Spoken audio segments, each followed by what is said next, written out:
Hi friends. So today's Wellness Minutes are about heartburn. Now the terms heartburn and acid reflux tend to be used interchangeably, but that's not really accurate. Heartburn is a feeling or a sensation. It's a symptom. It's when you have heaviness in your chest or tightness in your chest, maybe even burning and sometimes burning up into the esophagus. That's causing pain. Whereas acid reflux is a condition. It's when the muscle that is between your stomach and your esophagus isn't tightening well, and it allows for stomach acid to come back up through and into the esophagus. But you don't necessarily have to have acid reflux in order to have heartburn. So to understand heartburn a little better, it's beneficial to understand the basics of digestion. So simply put, there are three major components.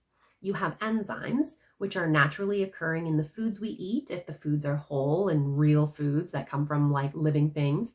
And then also your body makes enzymes as well. And then you have hydrochloric acid, which is your stomach acid. And then you have bile, which is made by your liver and it's stored in your gallbladder. And when your stomach acid reaches a certain pH level, then the gallbladder, there's a message sent, and the gallbladder squirts bile into the stomach to further emulsify the fat.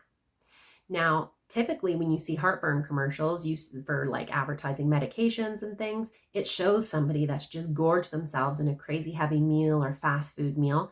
And that makes a lot of sense because ways to control heartburn naturally would be one, to avoid the crazy heavy fatty meal of big deep fried foods and things like that because it's hard on the digestive system.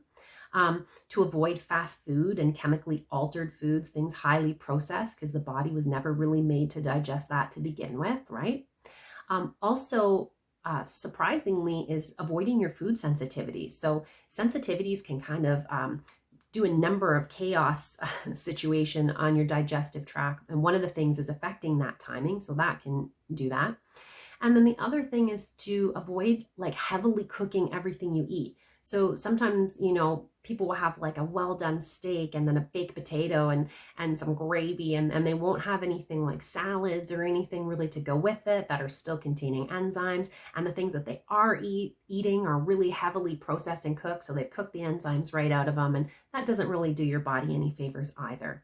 So I hope this helped you to understand heartburn a little bit better and how to avoid it. And it's given you something to think about. Food for thought. Stay healthy, friends.